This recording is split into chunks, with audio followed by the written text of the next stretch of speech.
Thank you very much. I'm really happy to be here. I'm looking forward to hearing all of your papers. To be in a conference with so many people with such overlapping interests is just fabulous. And I'm so appreciative to the organizers for inviting me and giving me a chance to talk to you all and hearing from you. Charles Darwin's works are full of narratives like this one. Once there was a species of ant that captured pupae of another species to feed its own kind. As it happened, every once in a while, some of the pupae being stored for food matured before being eaten and went about working in their captor's nest in basically the same way that they would have worked in their own nest.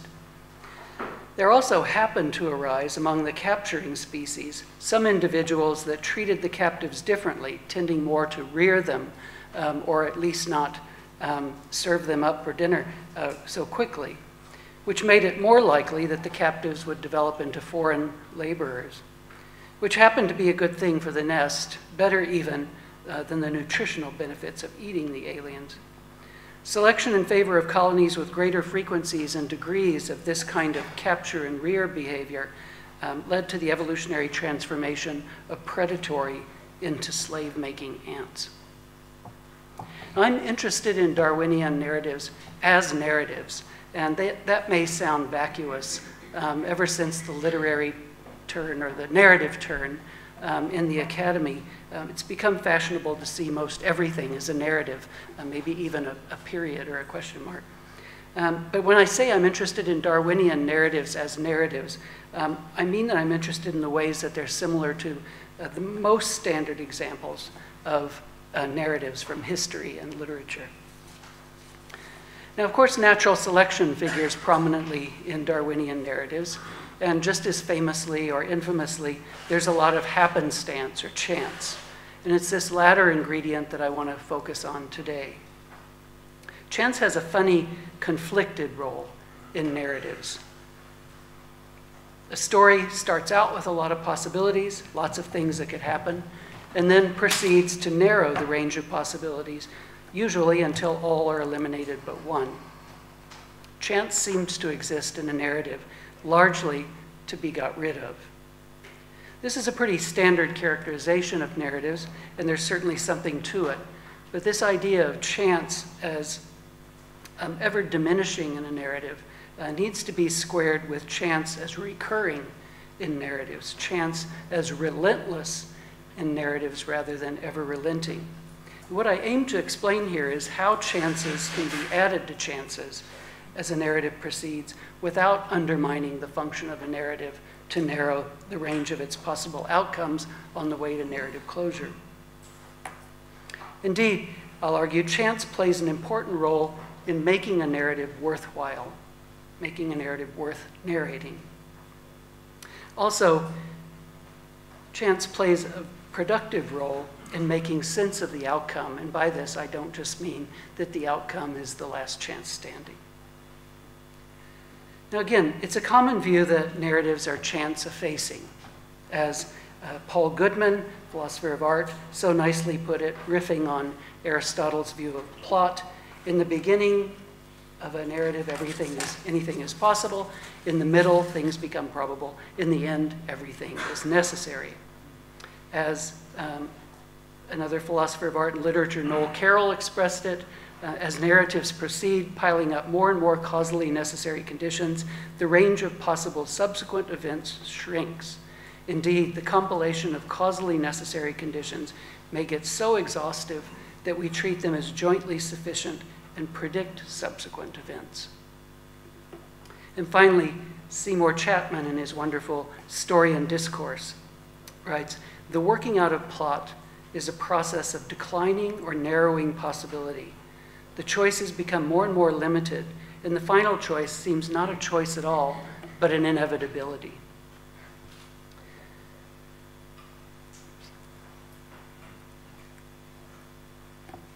Now, to the extent that chance has a role in narratives, it would seem it's only because the job of a narrative is to eliminate it. Alternative possibilities in a narrative are something like the the wood or marble chips that are discarded in the process of carving or sculpting. This might seem especially the case for historical and natural history narratives. After all, how successful would a narrative be that rendered a historical or evolutionary outcome even more surprising than it would have seemed at the outset, or that marshaled a series of intervening events only to leave the historical or evolutionary outcome exactly as probable or improbable as it was at the beginning? And yet historians often, maybe even generally these days, resist the charge that they've accounted for something in a way that makes it inevitable or nearly so. Here's a nice example from the most recent issue of ISIS magazine. This is the official journal of the History of Science Society. It's from their Letters to the Editor section. The Letters to the Editor section of ISIS seem to exist solely for recent authors to complain about uncharitable reviews of their books in the past issue. And here's a case in point. This is the historian of early modern science, Floris Cohen, writing in. He says, Offergall's generally positive review of my book, How Modern Science Came into the World, ascribes to me the view that the rise of modern science was inevitable, and that in emerging in 17th century Europe, modern science was bound to stay without more ado. Some infelicitous phrasing on my part may have inadvertently led Gall to gain that impression. Nonetheless, numerous passages unambiguously set forth my actual views. So he quotes himself. I state, the emergence of realist mathematical science out of the Alexandrian corpus in early 17th century Europe was not, on the one hand, a fortuitous event. It had been there all along as an inherent possibility. Nor, on the other hand, was it foreordained. It might or might not have happened, yet even when it might, it need not. Sorry. This is so in part because of absent necessity, but also because inherent possibilities cannot just be realized anywhere, anytime. And now that's pretty interesting. It would require unpacking and careful reading of the rest of the text, of course. Not fortuitous, but definitely not inevitable. That's the charge that he really wants to rebut. Now, there are many reasons why a historian would eschew inevitabilism, and I'll return to this issue as it applies to history of science in particular. But in my talk this morning, I'm really mainly concerned with the tension between thinking that narratives of any sort aim to reduce possibility and the concern at the same time that they not efface chance altogether. To talk about the role of chance in narrative, I think it helps to employ a convention, namely a branching history of alternative possibilities represented here. Here the nodes A, B1, B2, and so on are events or states of affairs. Later events connected to earlier events are an earlier event are alternative possible sequels to that state of affairs. So for example, the occurrence of A at time 1 leaves open the possibility of either B1 or B2 at time 2. B1 leaves open the possibility of either O1 or O2 at time 3, and so on. If this is too abstract, think of a familiar situation. Does this ring true? You contemplate what to do next in your life. Maybe you have a couple of options. You're at B1 here, for example. You could choose O1 or O2. But for a while, you kind of reflect regretfully on futures that are not open to you. They would have been open had you made a different choice in the past, B2 instead of B1. And you would have, in that case, put yourself in a better position today. Maybe you try for a while to convince yourself that you had no choice back then, but then you realize you did. Sigh. Or perhaps you reflect contentedly on your options, crediting yourself for having once made the difficult choice that led to your present circumstances with such nice alternatives ahead. That's just a way of using kind of familiar situations of regret and pride to instantiate this kind of branching structure. Now, such a branching structure with all these possibilities may strike you as a recipe for narrative disaster. It may bring to mind the problematic, unpublished novel by the imaginary author Sui Penn, who is discussed in Borges's short story, The Garden of Forking Paths. Penn, the author, died, and he left behind a manuscript that was assumed by readers to be composed of multiple conflicting drafts. The question among the readers was which of the drafts was intended to be the final draft, until they all realized that it covered all possible futures in a physical world from a given starting point. Now, if Penn's fictional novel were taken to be a narrative, it would certainly be a genre-bending one. On the other hand, there has been a market, a good market, for so-called hypertext novels, such as the choose-your-own-adventure stories for children. Here you see the kind of branching structure of it, which one of its avid readers contributed to the internet. Here, starting from one starting point, you get multiple possible outcomes. And there's, of course, all the different games that descended from Zork, if you were around in Zork time, playing Zork on a black screen with green lights. But surely each of these kinds of stories counts not as a single narrative, but as multiple narratives that overlap more toward the beginning and diverge more toward the end as you choose the adventure you want to pursue. It's more common to think of a narrative that it represents a single history of events, like A, B1, O2. What do all those other branches have to do with a narrative of A, B1, O2? Before I get to that question, I want to tweak the branching history convention that I've introduced somewhat. Time and what's possible in this representation are fixed as it is. Nothing changes. This is all just presented to you as a structure of possibilities.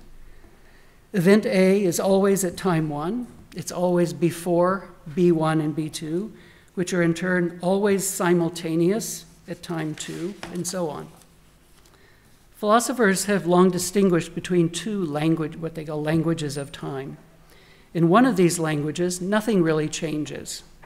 And this is the sort of characterization of time and history that I've employed so far, using terms like before, after, simultaneous with, and so on. Another way of representing time and history involves very different language, like past, present, and future. Sorry, I keep going in the wrong direction. B1 and B2 may always be simultaneous alternatives and always after A, but they are at any one time in the future, at another time at present, and yet another time in the past. Histories unfold in this sort of representation as the position of the present moves forward. The philosopher of history and narratives, Louis Mink, similarly drew an analogy between two ways of looking at a narrative on the one hand and two ways of looking at a river on the other hand. One might have a fixed aerial view of a branching river. Nothing is changing here. Or one might view the river as a passenger on a boat, where the perspective is ever changing as you row or paddle or motor down one branch past others that you see going by. Now this second way of representing time and history, where the present is constantly changing, makes clear the sense in which chance in the form of alternative possibilities are added to a narrative rather than their just being there from the beginning.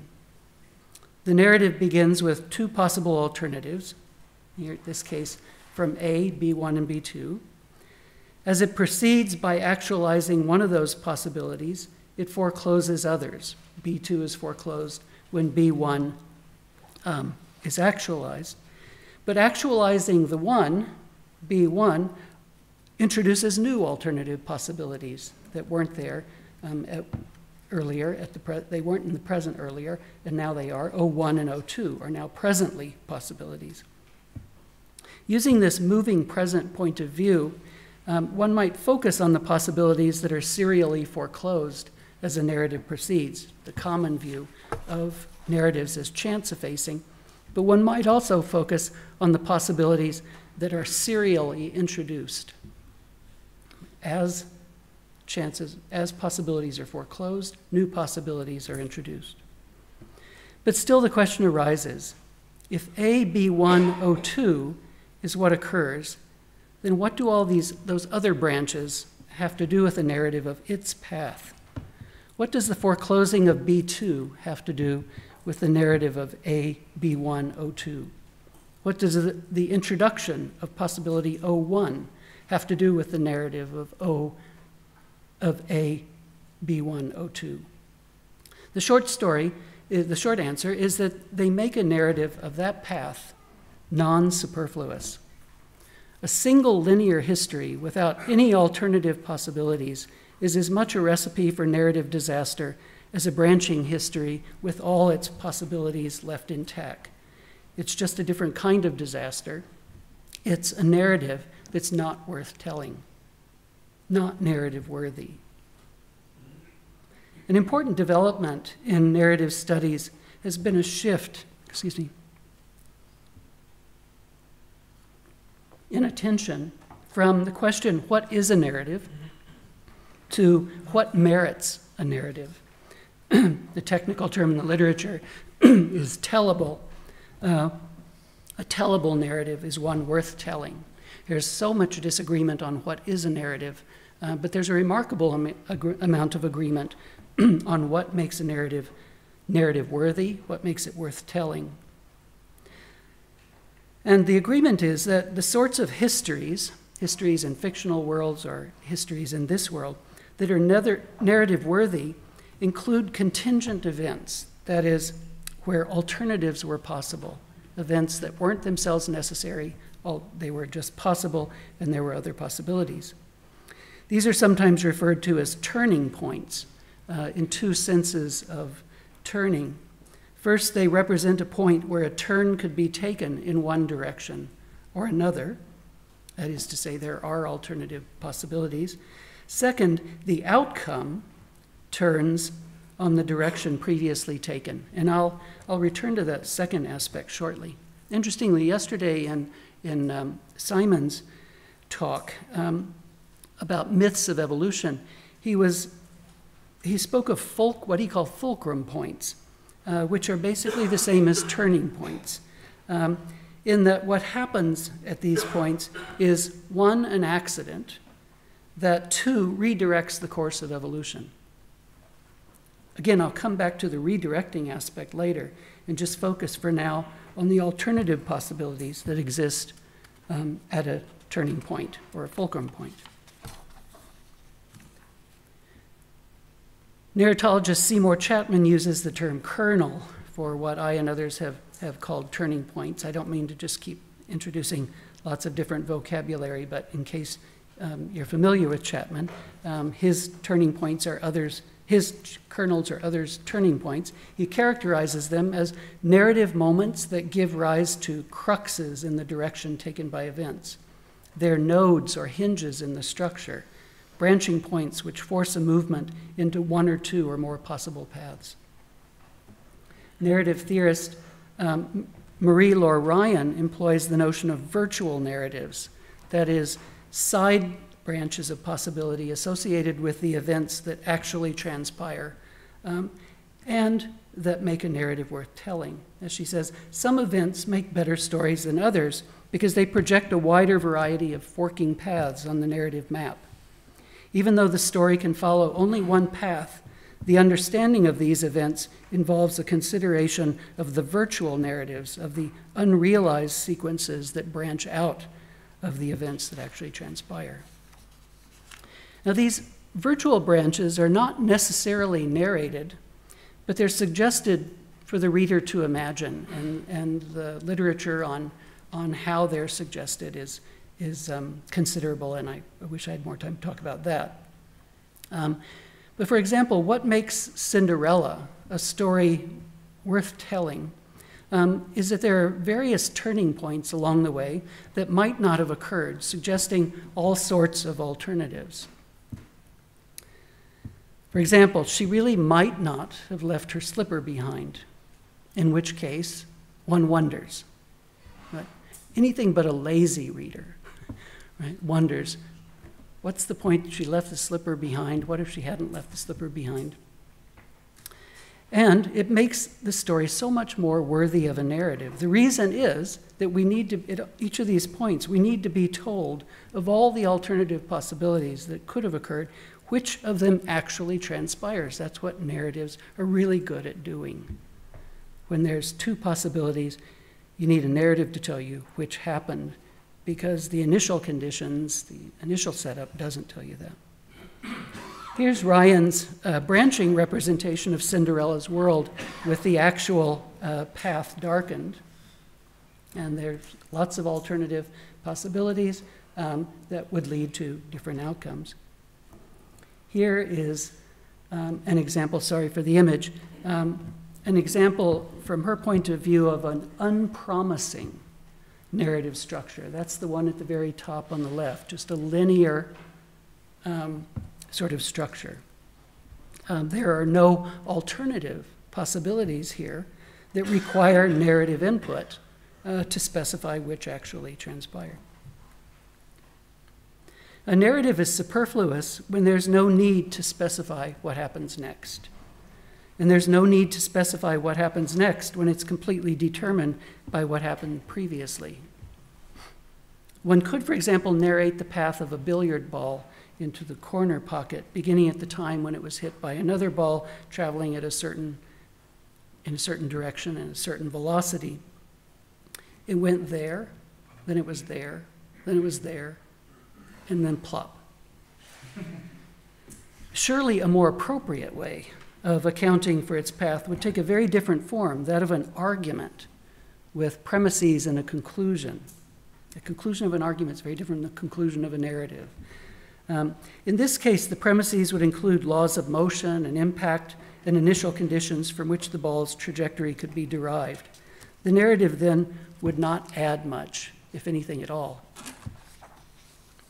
The motion of the ball would be more narrative worthy if there was interest in the contingency of the events that led up to its path into the corner pocket.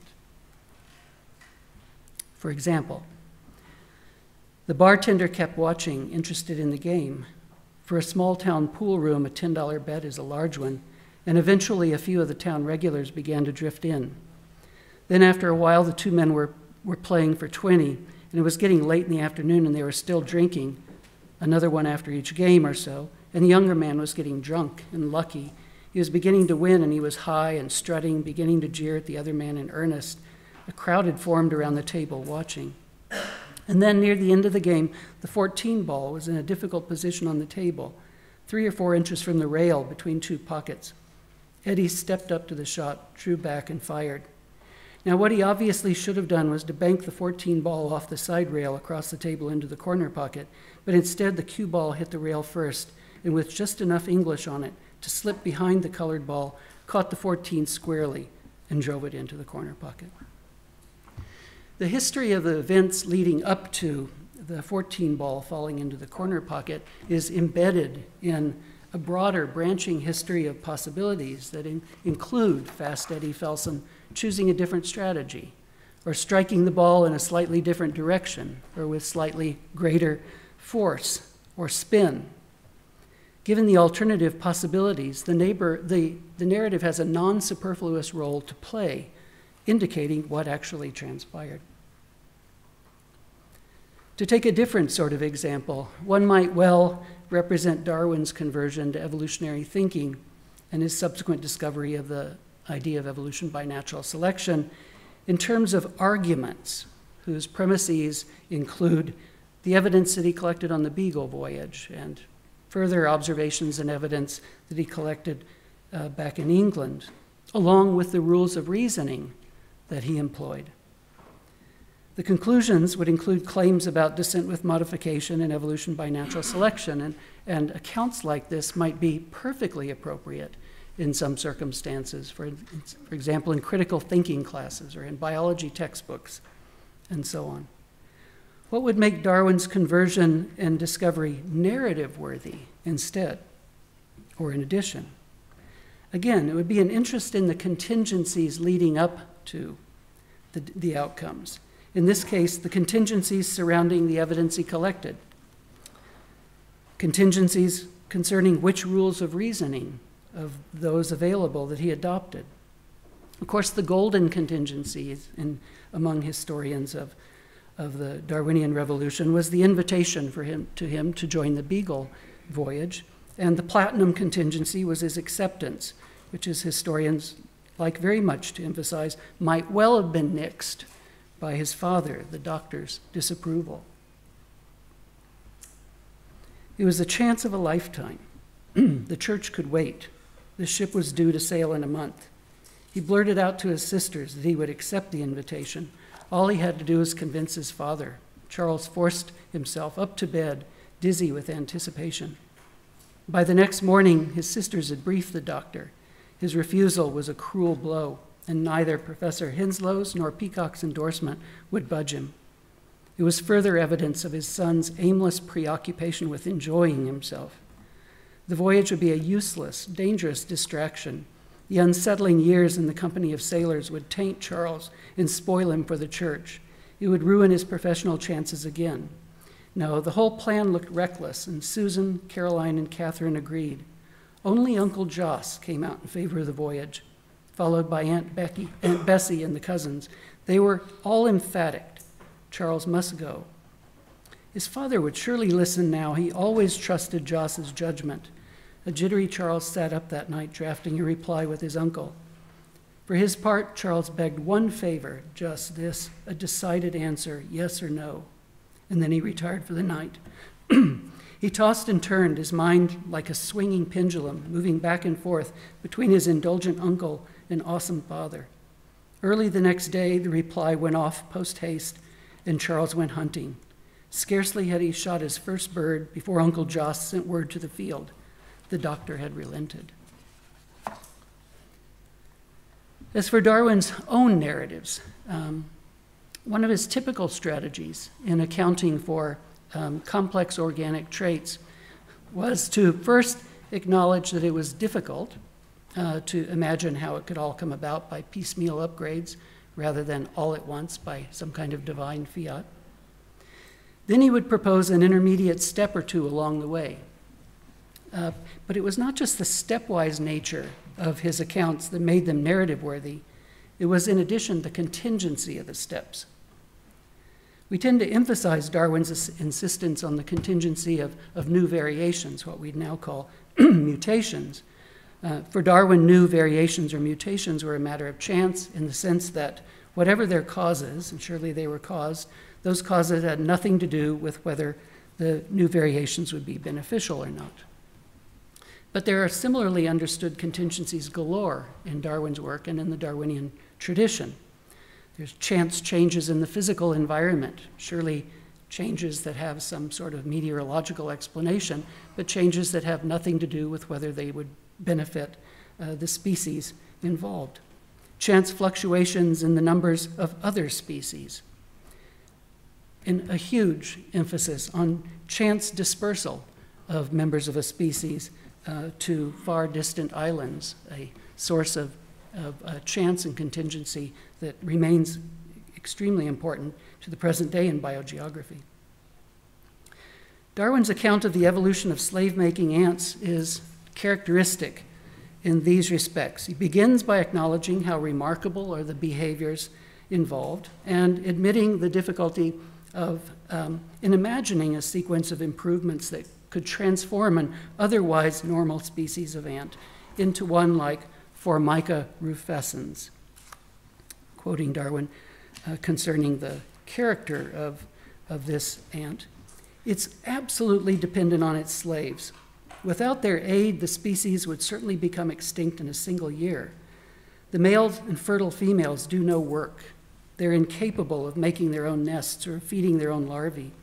When the old nest is found inconvenient and they have to migrate, it's the slaves which determine the migration. And the slaves actually carry the masters in their jaws.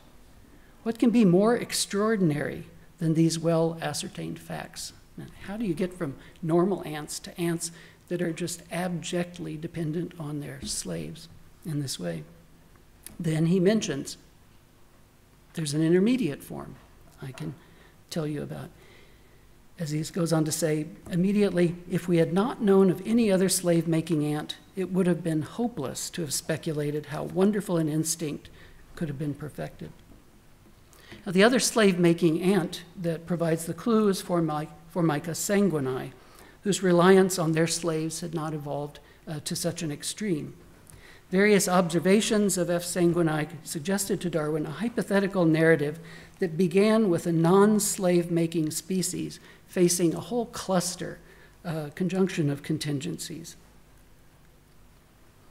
As ants which are not slave makers will, as I have seen, carry off pupae of another species, it's possible that pupae originally stored as food might develop to maturity, and the ants thus unintentionally reared would then follow their proper instincts and do what work they could.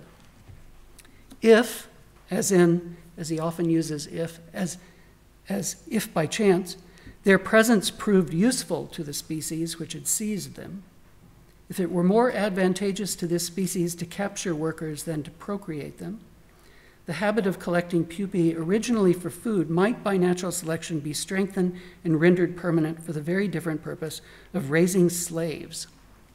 Might, in this case, is understood to mean might happen if by chance members of the capturing species included some who had a hereditary tendency to allow the captive pupae to develop. When the instinct was once acquired, I can see no difficulty in natural selection increasing and modifying it, always supposing each additional modification, again, this relentless addition of chance, to be of use to the species until an ant was formed as abjectly dependent on its slaves as is Formica rufescens. Now, Darwin's narrative is incomplete, but he suggests how it should be finished, namely by invoking similar clusters of contingencies over and over again.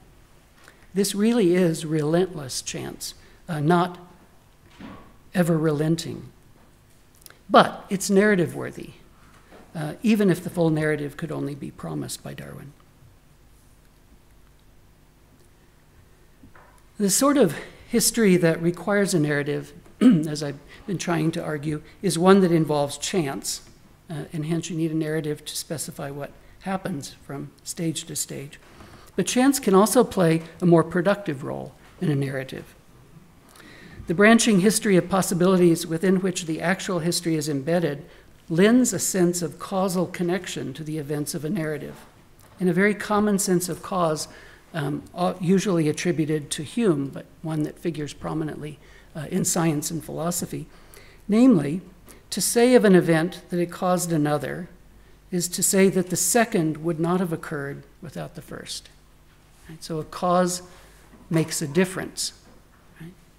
The effect would not have occurred without the difference-making cause. The branching history within which the path AB102 is embedded indicates the causal relevance of B1 to O2 by showing that O2 would not have come about had B2 occurred instead of B1, because O2 is not one of the possibilities, possible sequels to, O2 is not a possible sequel to B2. Homer, part of his regret in having to choose between O1 and O2 is that he did not choose B2 earlier. Right? He was the difference maker. He's causally responsible for the situation. Homer would never admit it, but if you've been in that situation, you might have had to admit it to yourself. And I mentioned two aspects of turning points earlier, that there's a possibility of turning in one direction rather than another, and also that the outcome turns on the direction that was taken. which just is to say that the direction taken is causally relevant to the outcome, which would have turned out different otherwise. The actual path extracted from the branching history by itself does not convey the causal relevance of B1 to O2. It's not there because it doesn't tell us anything about whether O2 could have occurred if some other event, some alternative to B1, had transpired instead. It's the branching narrative within which the actual events are embedded that gives us that information. And interestingly, it's the events that don't transpire that contribute to our causal understanding of how the outcome comes about. In a world of alternative possibilities, narratives are necessary to indicate which possibilities transpire, but narratives also make use of possibilities that do not transpire to help make sense of the causal relevance of the possibilities that do. Cinderella's story is worth narrating, especially, even more than the respects in which we've noted, because she might not have lost her slipper, and in that case we can presume the prince would not have found her. Her story is also worth narrating because her lost slipper might have fit one of her stepsisters. Moreover, we can presume again the prince would not have found her. What did not occur helps show the causal relevance of what did. The slipper being lost and not fitting her stepsisters were crucial differences between the prince finding her and not finding her. There were two ways that Fast Eddie Felsen could have sunk the 14 ball. Given the strategy he chose, a very little bit more or less English on the cue ball would have lost him the bet. The English he put on it made all the difference to the outcome. Had Darwin not boarded the Beagle, surely he would not have been the discoverer of evolution by natural selection. Had not the ancestor of Formica rufescens captured alien pupae for food, had not some of the pupae developed to maturity, had not the advantage of the extra workers outweighed the nutritional value they would have provided, had there not been inheritable variation in capturing behavior of members of the original predatory species, and so on, then, from Darwin's point of view, a species that had partial dependence on workers from another species would not have evolved. And had not such partial dependence existed, the extreme form of dependence exhibited by Formica rufescens would never have evolved. Again, chance plays this very productive role in linking the events of a narrative in a causal and not just a temporal way. And it's the unrealized possibilities and their unrealized sequels that do much work in this regard. Now, of course, this is only the case if the narrative world is structured in a certain way. Not only must it be branching like this, but at least some of the branches need to have different endpoints. Consider an inevitabilist world like this. A narrative may be essential to relate the actual history of this sort of world, because B1 could follow A, but B2 could also need a narrative to tell you which it was. But the unactualized possibilities do not serve any use in demonstrating causal relevance to the outcome, precisely because the difference between B1 and B2 is not causally relevant to the outcome. That's sort of what's indicated here. B1 and B2 have the first of the two characteristics of turning points and the first of the two characteristics that Simon described fulcrum points as having. It's a matter of chance whether these events occur, but they don't have the second aspect of turning points or fulcrum points, namely they don't make a difference to the outcome, they don't redirect the path to the outcome. Now, I mentioned earlier that many historians are loath to be identified with inevitabilism. This includes historians of science, though there have been some outspoken historians of science in the inevitabilist camp.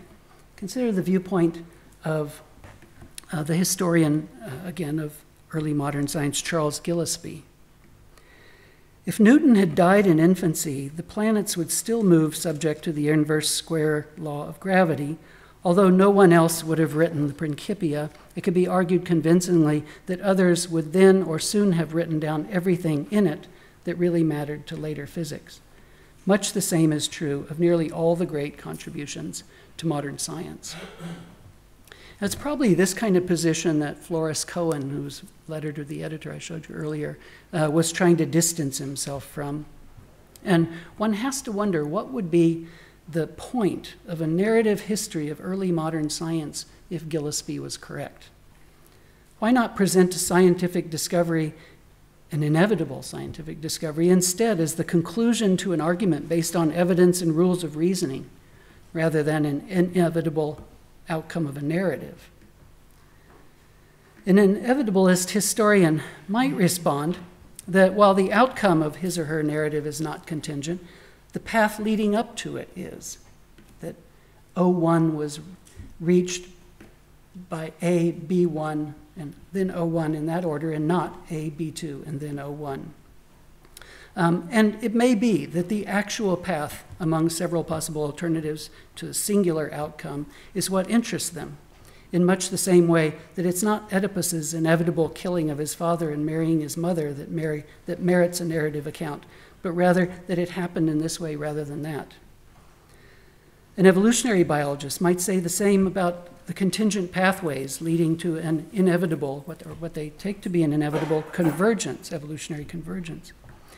But in these cases, the narrative can't do what narratives can do in other cases, which is to use the unrealized alternatives to make causal connections between earlier events and outcomes. So just to summarize in conclusion, yes, narratives reduce possibilities. They foreclose possibilities as they proceed, as their histories unfold. But it's not just a matter of all the possibilities being there in the beginning and then being reduced. Narratives add new contingencies, new alternative possibilities as they unfold. Narratives are worthy of being told to the extent that they include contingent events, alternatives, so that one has to be told which of the alternatives occurred. One can't simply deduce it from the laws of nature and the circumstances at the beginning of the narrative, for example. And narratives do more. Even the unrealized possibilities of a narrative contribute to our understanding of the causal relevance of the actualized possibilities. Thank you.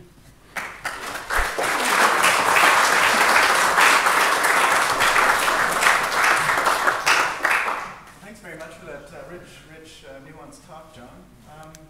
The slides will not be available. There's a technical problem for some reason. We've got James with the microphone here, and we have probably 30 minutes for questions. So yeah, put your hands up, and James will get to you. And please wait until he actually hands you the mic to talk. So down here. Is it on? Yeah. I'm Ron Bonk. I'm a philosopher from the University of Hawaii. I found your talk very interesting, but I'd like to explore a little more your idea of narrative worthiness. Because I think sort of the decision tree mapping that you've got here, while it really applies well to evolutionary stories, with regard to human narratives, there's an element, this is sort of like the underlying skeleton that leaves much of the flesh of what I've talked about as narrative worthiness unaccounted for. I'm sure you're aware of Ricoeur's work, Time and Narrative, and in that work, he talks a fair bit about the tension between dissonance and consonance. And dissonance obviously is closely related to the idea of contingency, but it brings in a dimension that your decision mapping tree here sort of leads out, which is the idea of struggle, the idea of overcoming something in the process of making one's decisions. And I think the Fastidian Nelson image sort of illustrates this, because something you leave out of account when you talk about the two ways in which he takes that shot is the revelatory aspect of the choice he makes. He's been goaded earlier in that match by all those, the taunts of his opponent, into making a mistake. The mistake is that he's going to reveal that he's a hustler, that he's actually a very good billiard player, which he's been hiding. And in taking the shot with the English on it, he suddenly gives himself away, and he takes a beating for it later on, okay? That is sort of the dissonance element that Ricoeur will place emphasis on, that I think the mere contingency mapping sort of leaves out of account, and it's a crucial element I suggest in human narratives in terms of making them narrative worthy. I just wanted to see what your response would be to that. I think I understand the point, and let me see if I understand it, in which case I think it's a good point. The one problem with this sort of mapping of something makes it seem as though the, let's say, a character, or some of the, whatever is the system that's being narrated, some agent of some sort, has no, it's, whether it goes this way or this way, whether he chooses this strategy or that strategy and so on, that doesn't affect the tree because the tree is already all mapped out. It's sort of like the train tracks that the train has to go on, and there's no way that the engineer can make it go some other way that has occurred to the engineer along the way, and really change the structure of the story. So if that's partly at least the issue, that this kind of formal analysis is too rigid to allow for that kind of thing, then I think that's a good concern. I think, though, that what this is, maybe, and again, I hope I'm getting at least part of what you're suggesting. I think that the problem is with the static time image of the branching tree. If you go with the ever-shifting present view, then the choices which become available, let's just say to a human agent, they become available based on the choices that he or she makes in the past.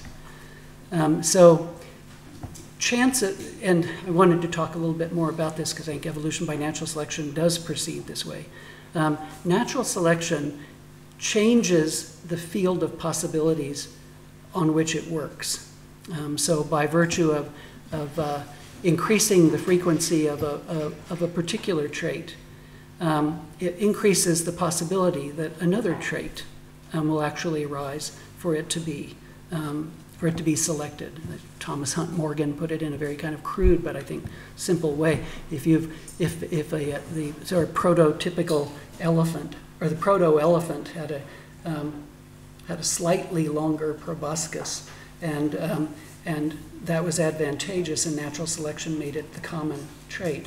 It would be more likely for a slightly longer still proboscis to appear, because the field of possibilities was changed by a chance event and then its fixation, sort of thing. So I think this is the best way to incorporate this would be in terms of just the moving present, and so that it's not as if the field of possibilities is just there in the world, but is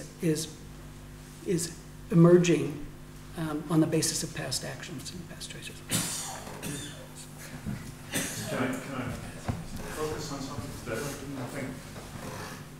I think what you also want to do in order to make the comment on dissonance a little, tie that into... I'll go back and read the dissonance stuff. It's the idea of focusing on what is involved in making the choice between two paths. You know, in choosing between B1 and B2, there's a human dimension.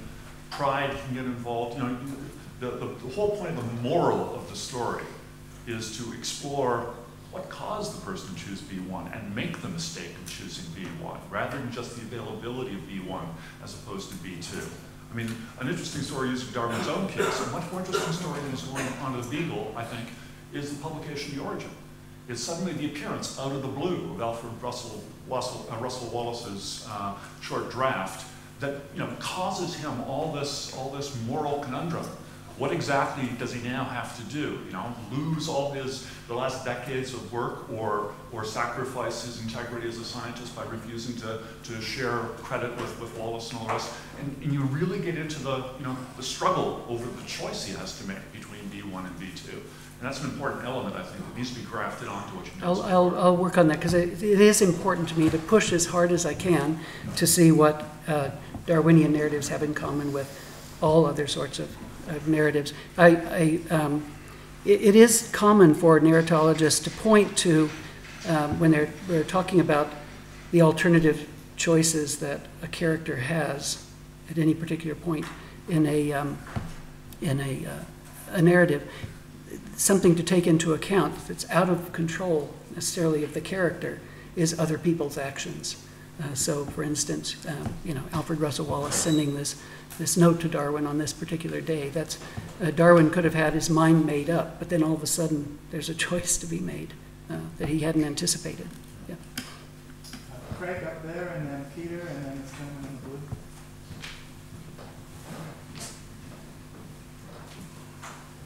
Thanks. My name's Craig Lundy, a philosopher from the University of Wollongong in Australia. Thanks very much, John, for a very, very interesting paper. My question had to do with, I suppose, the metaphysics implied in a lot of what you were speaking about today. Because it seemed that much of what you were speaking on, and naturally and rightly, had to do with the epistemological issues involved in narratives. So, for example, even when you were talking about causation, it was more so you were talking about the way in which we make sense of causal connections and in relation to other possibilities. And so I suppose my question has to do with whether you could say something about the ontological status of these possibilities that are either realized or not realized. And in particular, I mean, I suppose this follows on with your comments just there, where you were talking about how there was a tree already mapped out, but then you also talk about, in a sense, an emerging realization, or you could say physicalization. So I suppose I'm wondering what actually is the relation between this tree that is mapped out, and what is it? Where does it exist? How? In what way? And what is the relationship between that, which to me seems to imply metaphysics, with the process of emergence that you are also trying to talk about at the same time? Thanks. Well, it can be a very metaphysical picture. I am an indeterminist, and I don't know why everybody is not. It's a great life. We have choices. We're good people some days, and we're bad people some days. You don't have to be an indeterminist in order for this kind of understanding of narrative to work. It can be based on a kind of just epistemic indeterminism, that the reader does not know, that a narrative is essential when the reader does not know what's going to happen next based on what's happened in the past. And what the narrative does in this case, it may be entirely determined, but the reader doesn't know that. It seems to the reader that this or that could happen. And then the point of one of the points of the narrative in this case is to specify which of the things did happen, which then just starts kind of in a kind of iterative sort of way, changes the field then from which the reader has to imagine what will happen next. So now you know, it could have been B1 or B2, but it was B1, okay. Now I'll take that into consideration as I anticipate what's going to happen next, but I still can't tell what's going to happen next. So it could be just an epistemic state, or it could be ontological. It could be there was no, it was a matter of chance. It could have gone this way, it could have gone this way, but it went this way. If you add probabilities to this, it gets very interesting, but just harder to do in an hour. So with regard then to, I didn't mean to say that it reveals itself. or if I did say that, I would like to be smart enough not to say that. And to talk about the way the field of possibilities actually does shift as you proceed in a narrative. So certain things become possible that were not possible at a prior moment. Yeah, I suppose my question is, where are those possibilities before?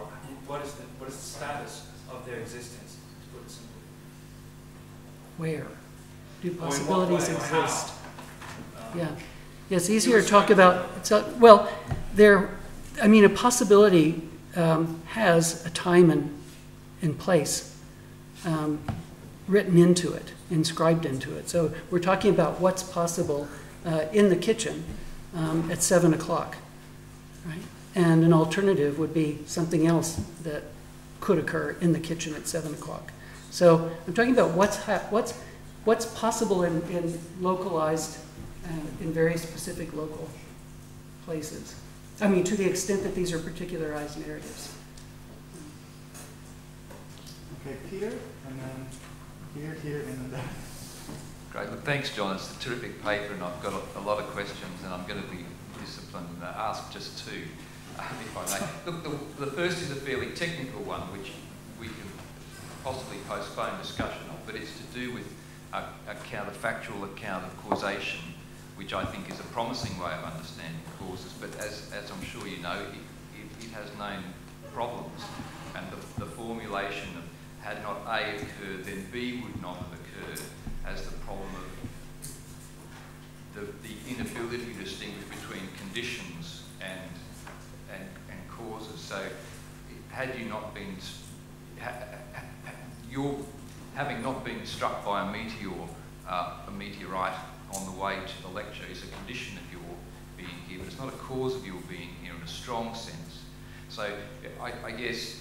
So that's a general issue to do with causation, but it's related to the different branches, because some of those branches are possible causes and some of them are really the conditions, and there's really an infinite number of conditions.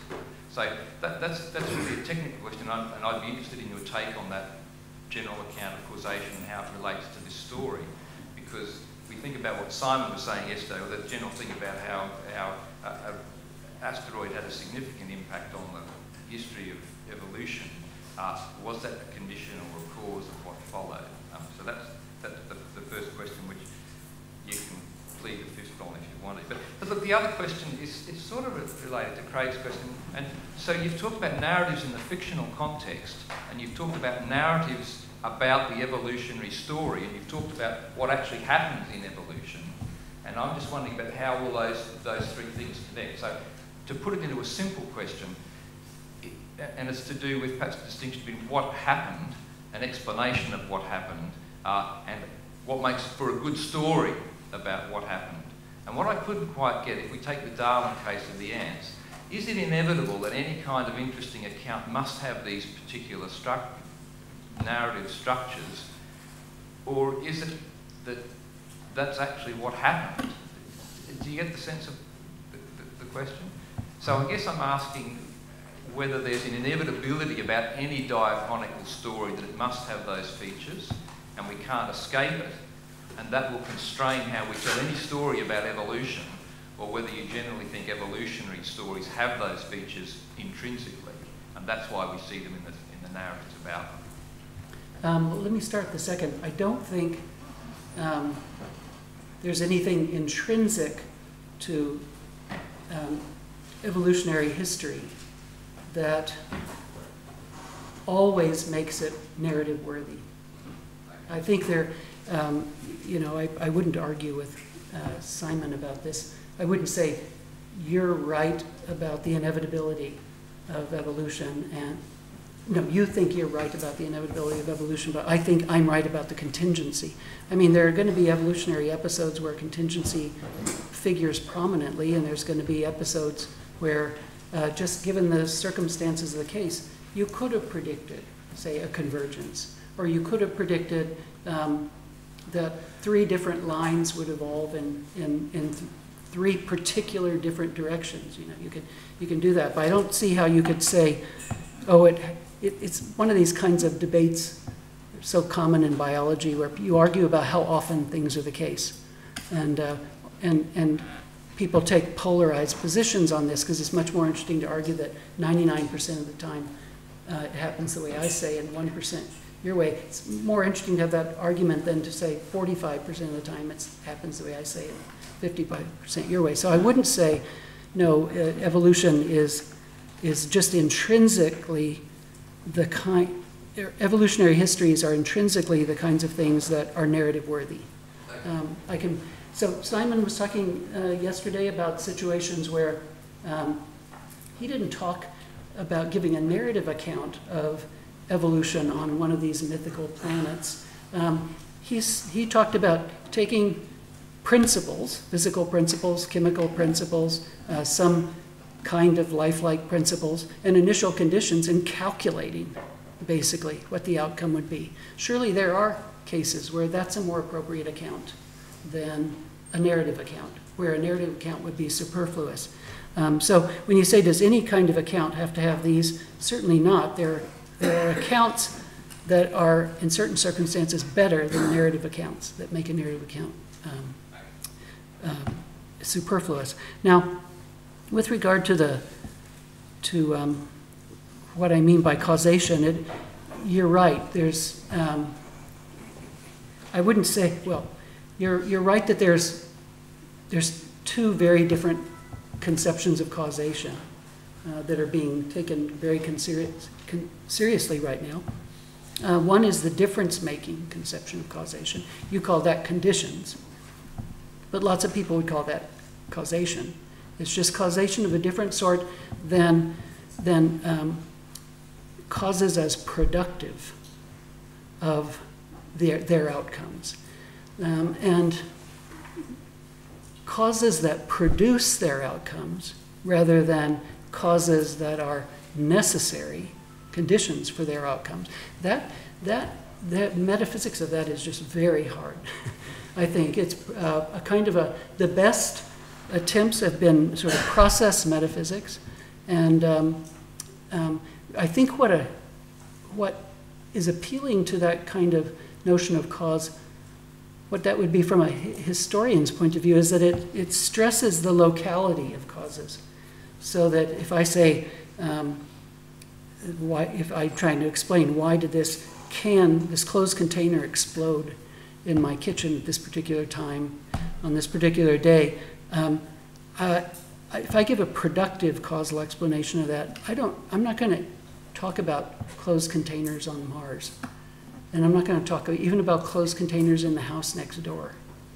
I'm going to talk about objects and circumstances that are local to the case I'm discussing. But anyway, the metaphysics of it is so hard that I think it's keeping a lot of philosophers from actually pursuing the nature of productive causation. I just want to say one other thing about counterfactuals, and that is that while there are lots of problems with counterfactuals, one being that historians are very wary of them, that talking, especially if you're an indeterminist, this is a lot easier. We don't need to talk about possible worlds. The world we live in has so many possibilities. We live our lives this way. When I leave the house, there's a possibility I won't end up at the coffee shop that I was originally headed to. I'm faced with possibilities all the time. So you can give counterfactual analyses that don't invoke what's happening in similar worlds elsewhere, but rather, if I could just put a diagram up. Not sure if it'll come back. Anyway, those branching trees, the alternatives are, so you're saying what if B1 didn't happen and something else happened instead? Now, one reason I think historians don't like that kind of counterfactual analysis, because you can make up anything. What if you can just make up some incredible alternative scenario to B1? But these kind of branching diagrams force you to introduce alternatives that were, I would use the term, historically realistic. In other words, the kind of counterfactual case you want to consider in thinking about whether B1 is causally relevant has to do with alternatives that were possible at the previous moment, right? Just previous to B1. So you look back in time in the history of this world, and you see the only alternatives you bring up for a counterfactual analysis are those that were possible, just like the cause you're attributing at the moment just prior. And so I think it might make counterfactual analysis a little bit more acceptable to historians. So in the middle, James, and then Chris, and then down here.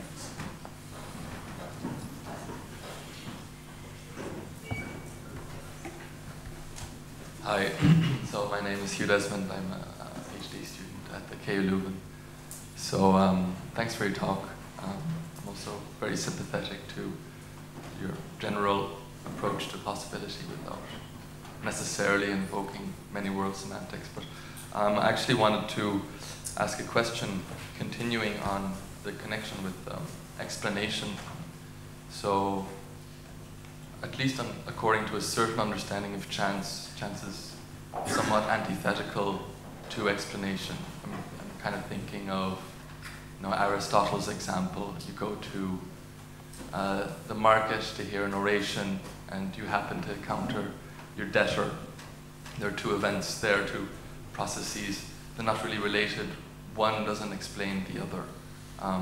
So in that sense, when you say that something occurs by chance, kind of expressing that there is no explanation for it.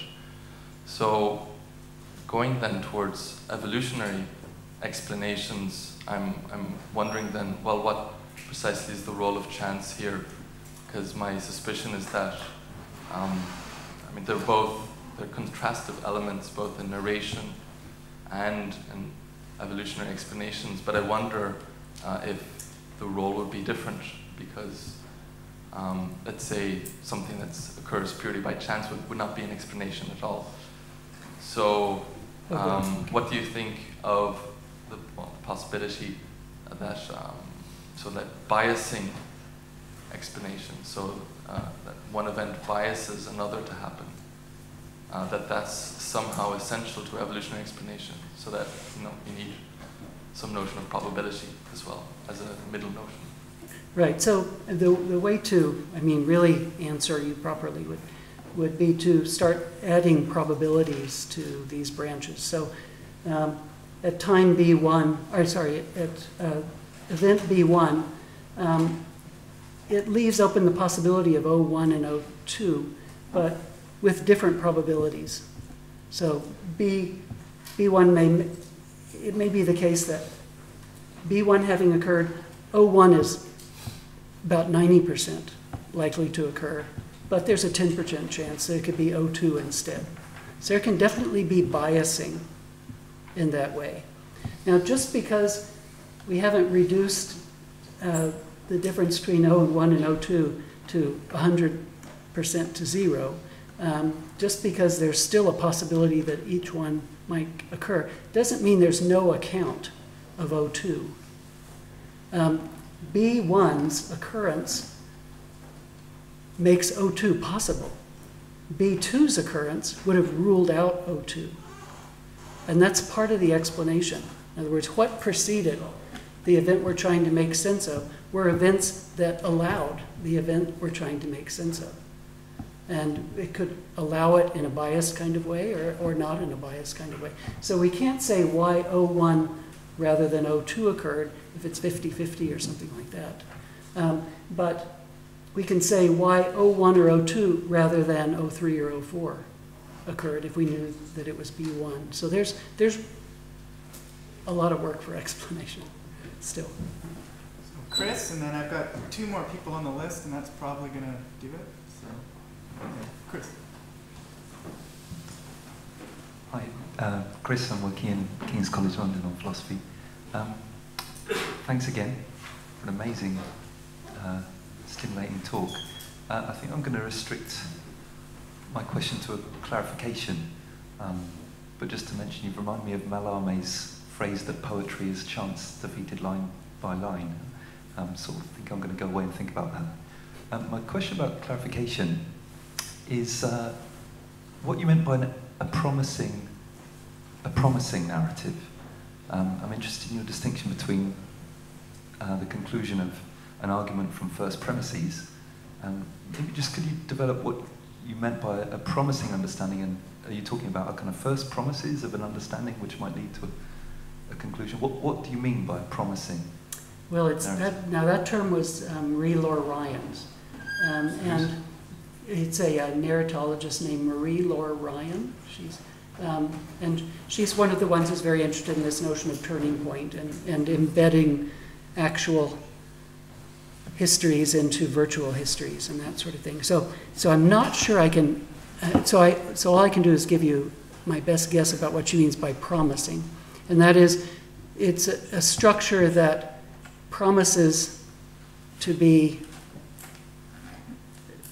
one where a narrative would be essential to representing it.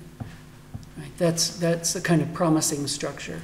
A narrative wouldn't be essential to represent the kind of linear sequence of events where there's the first event determines the second event, determines the third event, and fourth. There's just, a narrative would be superfluous there. So I think when she says that linear arrangement is unpromising, it's not likely that a narrative would be essential in this case. I think that's what she means. Yeah. If that helped. Two questions here. This gentleman right here. Dick Wainwright, Natural History Museum, London. I'm a taxonomist. A very brief observation. These are not cladistic. No, but I was going to talk about They might be. No, just a suggestion. But just with respect to Charles Gillespie, I mean, it does seem to me that he had a lot going for him in terms of that approach. I mean, mentioned already Wallace and Darwin. Just think of 1900, 3 people independently rediscovering Mendel's lost laws, von Schirmack, De Vries and Correns.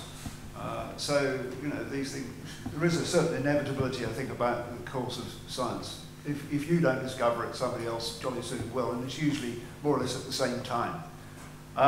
Yes, cladograms, I mean, obviously it has exactly the same form as a cladogram.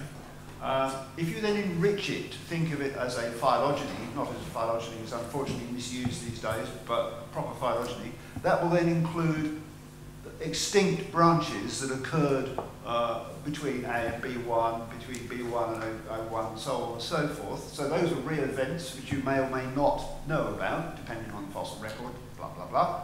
But also, they've got a third layer, those possibilities which were inherent at any point during that branching sequence of other species, other lineages branching off, which never did, because the conditions which precipitated that event, you know, never happened. So chance events didn't happen, if you like.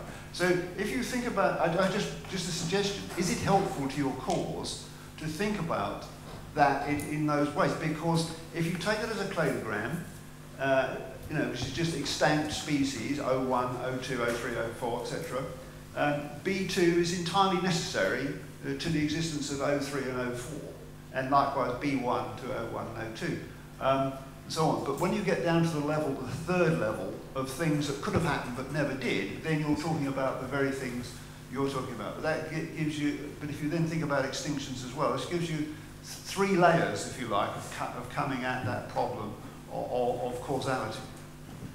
So thanks very much for that. My intuition is that these kinds of branching trees should map onto phylogenies properly understood. So that we could talk about character evolution on a phylogenetic tree, a cladogram, and we could talk about turning points. And I just haven't thought it all the way through. So I appreciate your suggestion, because I'm glad to know that somebody else thinks that's an intuitively wise thing to do. With regard to Charles Gillespie, I would not argue that there are scientific discoveries that are pretty inevitable. It may be that people might, and lots of historians wouldn't argue that either, although they do argue about why they're inevitable. Some people say you're going to get the same discovery in the same culture. And other people say you're going to get the same discovery if people are using the same rules of reasoning. So I think Gillespie was arguing about more about what happens when people use the same rules of reasoning, that kind of thing. You could still argue about sort of the scale at which you find, you know, the inevitability of these discoveries. So the Darwin-Wallace case, you have the same, do you have the same theory or not? Wallace doesn't believe in or doesn't take seriously or doesn't believe that it's a good idea to compare what Darwin calls natural selection with artificial selection. He thinks that analogy undermines the theory. So if Wallace had prevailed, we'd have a theory of evolution that didn't talk about natural selection. It's hard to really imagine being a Darwinian in today's world without that metaphor. So I'm not sure, you know, that our world would be the same if Darwin hadn't lived and Wallace had been the Darwinian instead, something like that. So there's just those kinds of issues. But I see we've just run out of time. Do you have a really quick question? Or? Very short. Okay, well, go ahead. Let's squeeze it in.